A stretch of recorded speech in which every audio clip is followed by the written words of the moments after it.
Ini tentang perjalanan gue menemukan cinta dan menetapkan pada satu pilihan yang tepat. Inilah petualangan Gading Marten dalam mencari tambatan hatinya kembali. Saya ketemu Loto memang baru sekali ini menghabiskan waktu. Penasaran seperti apa aksi selebriti ganteng ini? Maksudnya, saya hanya berusaha untuk memperlakukan wanita dengan baik gitu. Nah, mudah-mudahan ini menjadi cerita yang baik buat saya dan Lota gitu. Mencari Cinta hadir setiap Sabtu jam 3 sore di Trans TV.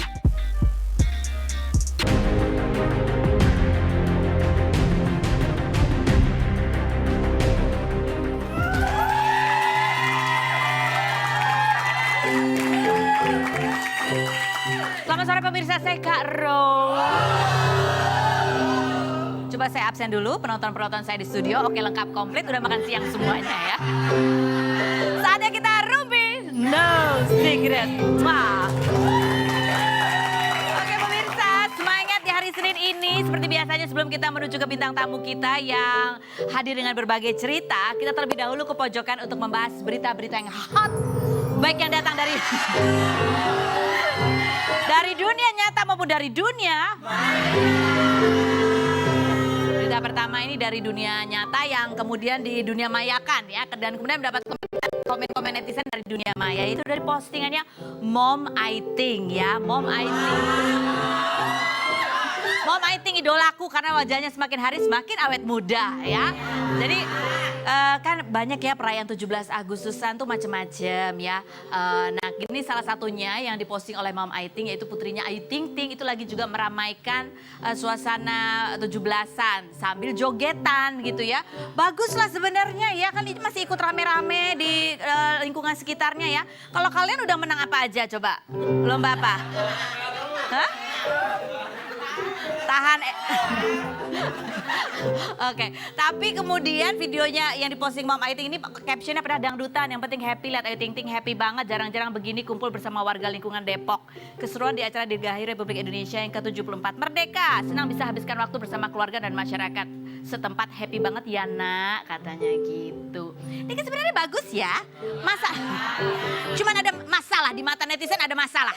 Kenapa bajunya pakai tank top ya kan? Satu, kenapa tank top, dan kedua kenapa warnanya bukan merah dan atau putih gitu. Coba kita lihat komen netizen ya. Komen netizen Buja, ini kan video ya sebenarnya, nggak boleh diputar emang videonya. Hah? Putar aja videonya, coba kita lihat sih goyangannya Ayu Ting Ting.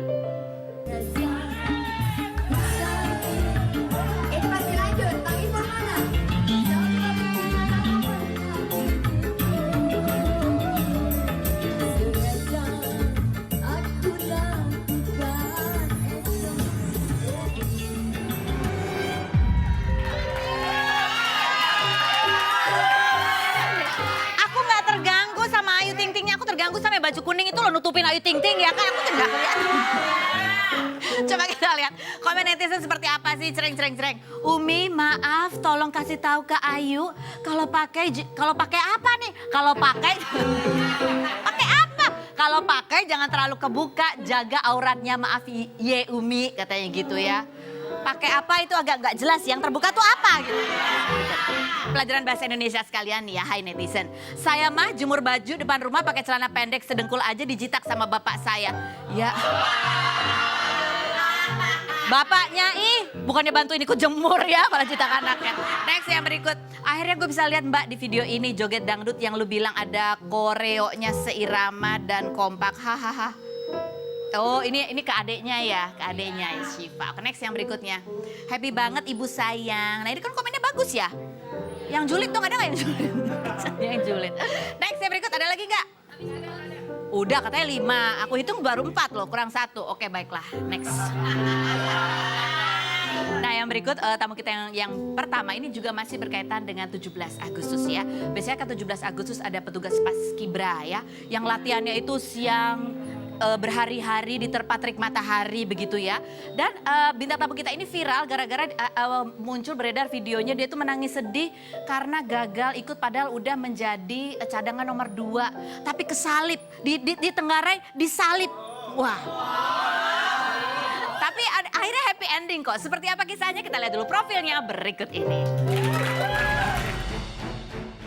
Koko Ardiansyah, siswa SMK 2 Rantau Utara, Labuhan Batu, Sumatera Utara viral setelah video dirinya yang mengaku gagal menjadi anggota Paskibraka tersebar di media sosial.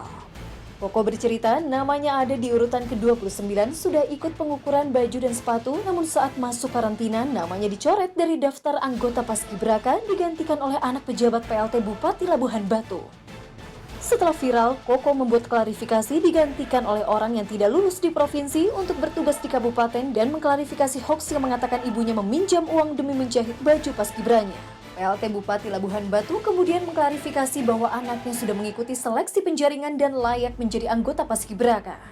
15 Agustus 2019, Koko dihubungi Menpora Imam Nahrawi untuk menjadi anggota pembaca Undang-Undang Dasar 1945 saat upacara di Kemenpora diundang ke Istana Merdeka mengikuti upacara kemerdekaan serta bertemu Presiden Joko Widodo.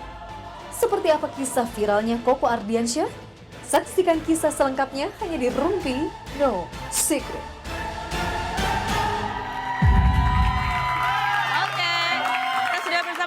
Ardiansyah ini Paskibra Kabupaten ya, tadinya mau bertugas di Kabupaten, malah jadi pembaca undang-undang di Kemenpora ya. Ini sudah didampingi dengan Pak Naim ini dari Kemenpora. Pak? Nah? Niam, oh Pak Niam, oke Pak Niam dari Kemenpora. Bagian apa sih Pak kalau di Kemenporanya? Deputi Pengembangan Pemuda. Deputi Pengembangan Pemuda, Pak Niam. Salah satu urusannya Paskibraka. Pemuda-pemuda ini ya. Kalau aku udah nggak muda ya, jadi nggak diurusin Pak Niam. Oke. Ada beritanya nih viral. Siswa gagal jadi Paskibra usai disalip. Wah, anak pejabat tanpa seleksi, rame gitu ya. Kamu gimana jadi rame diberitakan di mana-mana, Koko? Nyangka ya bisa seviral ini kan? Gak nyangka bisa seviral ini ya. Coba kita lihat, tapi akhirnya dari kesedihan, kekecewaan kamu akhirnya diajak ke istana gitu. Bisa berfoto sama Pak Presiden ya, Presiden Jokowi. Coba kita lihat mana sih fotonya ya.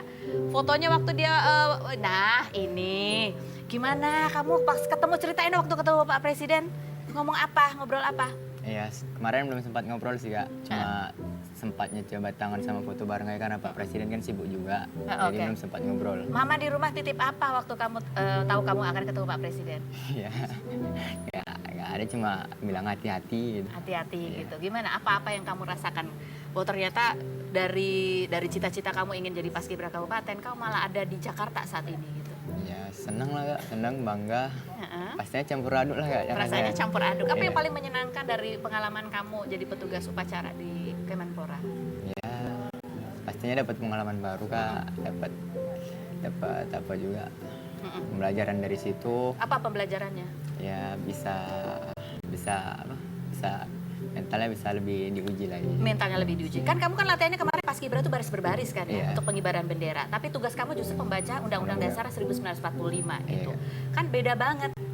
Terus latihannya sama siapa? Latihan sama ada anggota polisi Bapak. Oh gitu ya. Bedanya apa sih latihan baris berbaris sama bacain undang-undang? Ya bedanya cuma baca aja. Oh baca aja. Suaranya latihannya? Ya. Harusnya kamu latihan sama aku dulu coba. Ya, Pak. Coba kita lihat sih video apa yang membuat Koko ini jadi viral dan menghebohkan begitu ya. Coba kita lihat yang berikut ini. Udah mikir juga awak gitu. Tapi kok terakhirnya kok nggak keluar nomornya, kok bisa kayak gitu ya. Aku pikir gitu lah. Macam mana, aku rasa ada yang nimpah. Awak gitulah terusan. Apa karena awak tak pakai uang gitu. Saat itu Adek udah masuk tahap seleksi akhir? Ya tahap pengukuran baju Kak. Udah. Apa kata panitia waktu saat itu? Ya kata panitia memang kemarin tuh bilang, ya karena saya cadangan kan Kak, ya kalau nanti apa ya saya kena panggil gitu Kak. Alasan mereka seperti itu? Iya. Tapi Adek sempat ngukur baju? Iya sudah sempat ngukur baju, ngukur sepatu, peci. Adek digantikan posisinya, kenal orangnya? Ya kemarin belum kenal tapi sekarang udah Kak. Siapa namanya? Si Doni. Doni ini siapa? Dengar-dengar anak bupati ya. Anak bupati? Iya. Saat itu Doni ikut seleksi nggak? Nggak ada, nampak saya nggak. Ada. Nggak ada. Dari mulai beberapa tahapan hingga akhir nggak ikut? Nggak ada ikut. Oke.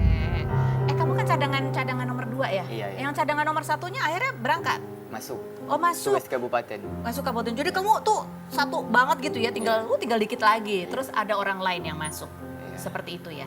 Ya waktu ceritanya bisa bikin video tuh siapa yang videoin sih sebenarnya? Ada dari pihak TV lain. Enggak, yang pertama ya waktu Oh. kamu nangis itu. Oh iya, Dari mana? dari pihak TV lain. Baik TV lain. Dari Kok TV, bisa? dari Kok tahu kalau kamu nggak keterima kamu gitu, Koko rumahnya di situ, kejadiannya begitu disalib. Emang kamu pernah curhat di sosial media kah sebelumnya? Tidak pernah. Nggak tahu. Tiba-tiba ada TV datang aja gitu, wawancara kamu. Kamu kaget nggak ada TV tiba-tiba wawancara kamu Ya, itu? kaget. Heeh. Kaget. Apa yang berkecamuk di kepala kamu ketika kamu diwawancara untuk kasus itu gitu? Ya, gimana ya Kak? Hah? Bingung. Bingung. Ada rasa takut nggak waktu itu? Ya, ada juga sih rasa takut. Takut apa? Ya, takut entah ngapain lah. Itu datang gitu kan. Seperti itu beritanya juga ramai begitu ya. Nah, yang paling membuat kamu sedih katanya adalah karena sebetulnya karena gagal menjadi anggota Paskibraka Kabupaten itu yang kamu tunggu adalah sertifikatnya. Kalau cadangan emang nggak dapat sertifikat? Ya, kalau udah tugas dapat juga. Kalau udah tugas dapat. Jadi nanti dari Kemenpora ini kamu dapat? Belum tahu Kak. Belum tahu, kita tanya Pak Niam. Dapat sertifikat nggak? Soalnya kan Koko ini karena ingin masuk Akabri ya gitu. Jadi katanya kalau dapat sertifikat itu ya itu jadi syarat yang untuk mempertimbangkan lebih mudah begitu katanya. Gimana Ya, Pak?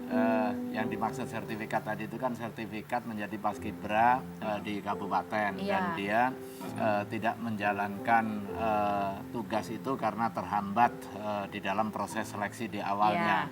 Dan setelah proses investigasi memang ditemukan dua hal ya. Iya. Yang pertama benar bahwa Koko sudah melakukan proses seleksi Iya. dan cadangan. Iya. Sampai di sini sebenarnya nggak ada masalah, Iya. tetapi menjadi masalah ketika ada di antara peserta yang masuk kepada diklat itu ada anak yang tidak melalui tahap seleksi sama sekali tiba-tiba masuk. Oke. Nah, di samping ini menghambat Kesempatannya. cadangan untuk masuk, juga itu bertentangan dengan peraturan Menteri Pemuda dan Olahraga terkait dengan mekanisme recruiting dan juga seleksi gitu. Cuma kan waktunya sudah mepet tuh tanggal 15, Iya. sementara Koko belum sempat ikut diklat, mau dibalikin ke sini kan juga menimbulkan masalah nanti di dalam karena yang lain belum ada pelaksanaannya. latihan gitu ya. Makanya kita undang ke Jakarta untuk memastikan bahwa kondisi psikis si Koko ini baik dan sekaligus juga relaksasi. Oh, Tapi hebatnya begitu dia datang ke Jakarta, itu kan pengalaman pertama. Naik pesawatnya juga baru pertama kali gitu, loh. Iya. Jadi ada banyak ternyata ya gagal di sini, aku berhasil di tempat lain gitu Dan ya Koko. waktunya pendek. Setelah itu saya tawarkan, kok mau nggak jadi petugas upacara? Langsung dia siap. Mau. Wih, luar biasa ini anak, saya bilang. Jadi punya talenta. Pak Niam, kalau misalnya tahun depan nanti ada banyak video-video nangis semua gagal, itu berharap diajak sama ditanggung sama Pak Imam Nahrawi itu gimana? Ya. Nah makanya setelah kasus ini harus jadi pelajaran. Jangan sampai anak-anak yang bagus, yang pintar, kemudian keluar air mata karena kehilangan kesempatannya. Jadi intinya adalah kehilangan kesempatan karena hal-hal yang di luar prosedur Betul, gitu ya. betul. Jadi tidak semua air mata itu akan mengundang Ya. telepon dari Pak. Kalau mau sukses, lewati prosesnya. Jangan iya. sampai sukses dengan cara instan. Gitu. Merugikan orang lain dan juga merugikan anaknya sendiri. Oke. Nah, Koko, kan kamu sempat mengatakan tadi bahwa ini kalau ada di Tenggarai ada anaknya pejabat gitulah yang. Kamu tuh dengar itu dari mana? Dari wartawan yang ngomong atau kamu tahu memang sebelumnya begitu atau dari gosip-gosip di mana atau Ya, seperti apa? dari gosip-gosip dari kakak-kakak PPI juga Oh, ada. gosip kakak-kakak PPI. PPI itu Purna Paskibraka Indonesia alumni. Alumninya. Ya, Oh, ya. gitu. Ngomong ke kamu gitu. Pas kamu dengar pertama kayak gitu tuh apa yang kamu rasain sih? Ya kaget kok bisa masuk gitu padahal dia nggak ada ikut tahap seleksi Nggak ikut. gitu. Bener kamu nggak pernah ketemu Nggak dia? pernah ketemu. Kesel gitu ya, kesel ya. Ya. Sempat sih tapi sekarang udah nggak. Tapi kamu tuh akhirnya juga sempat ketemu dengan Pak Bupati. Iya, Ya, sempat. gitu ya. Coba kita lihat Pak Bupati juga sempat mengklarifikasi, katanya anaknya ikut kok. Anaknya ikut proses seleksi begitu. Coba kita lihat tayangannya berikut ini. Bahwasanya anak saya ada Doni Ramadan dari Munte. Itu mungkin ada salah penyampaian yang saya sampaikan kemarin bahwasanya Doni ini ada mengikuti yang penjaringan, tapi tidak semua yang diikutin gitu. Tidak semua yang diikutin gitu. Tidak semua yang diikutin gitu. Tapi saya yakin dengan keadaannya sekarang ini, Doni Ramadan ini bukan saya anggap anak saya ini bandel, tidak. Ini anak saya termasuk orang yang berprestasi. Nah, hari ini saya tunjukkan, dia tunjukkan sama saya bahwasanya dia bisa. Kita lihat-lihat semua bahwasanya semangatnya sangat luar biasa dan fasilitas yang ada hari ini buat dia itu tidak ada. Dia tetap tinggal di asrama, dia tetap bangun jam 4 subuh, dia tetap nyuci piring, nyapu tempat tidur. Dan ini saya rasa tidak ada keistimewaan ya, Pak. Keistimewaan anak-anak saya sebagai paskibraka hari ini.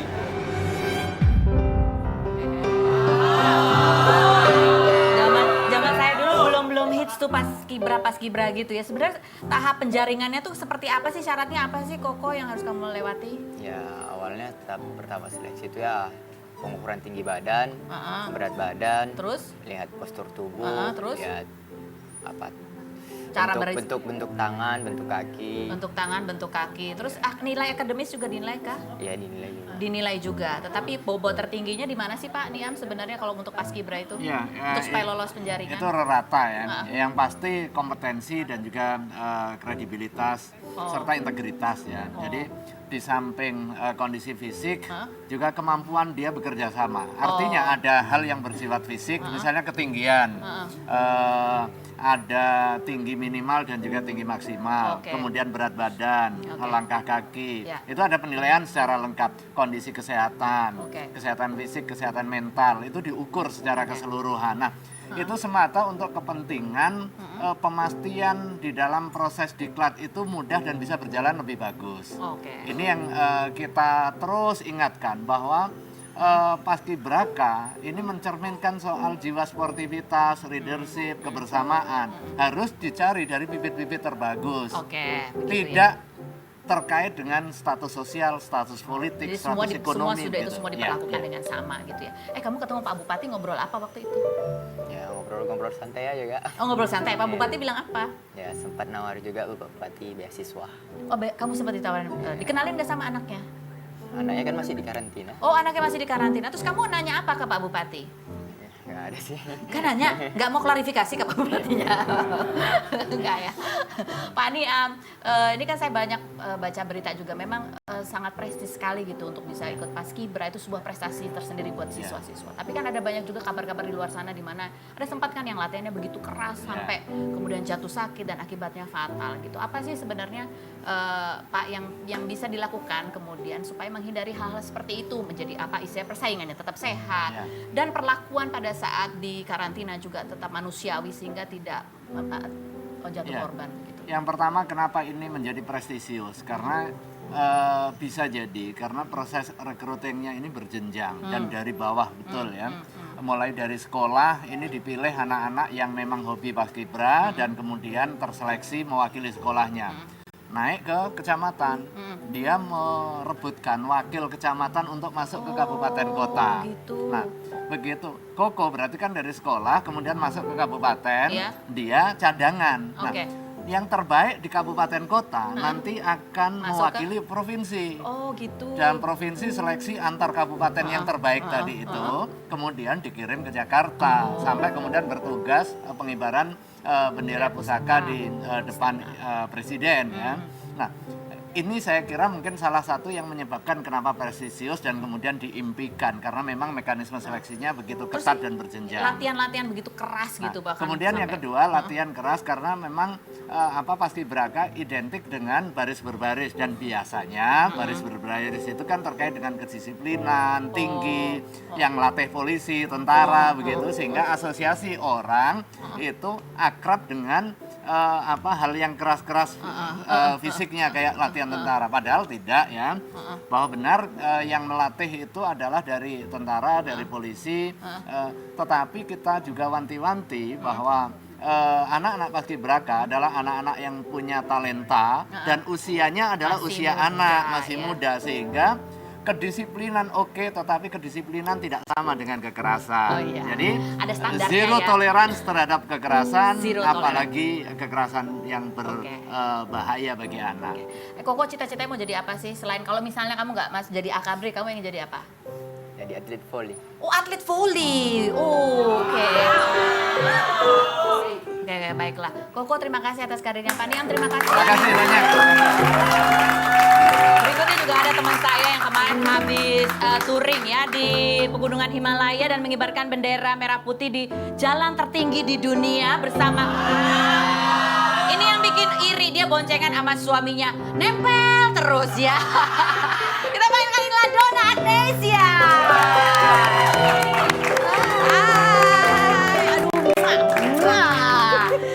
Coba seperti apa sih pengalamannya? Kabarnya dia begitu mencapai ketinggian tertentu langsung pusing-pusing, mual ya. Apakah betul dia tidak kapok tetapi barangkali ini hanyalah sekali seumur hidup saja cukup begitu ya? Tanggal 12 berikutnya jangan kemana-mana, tetap di Rupi. No.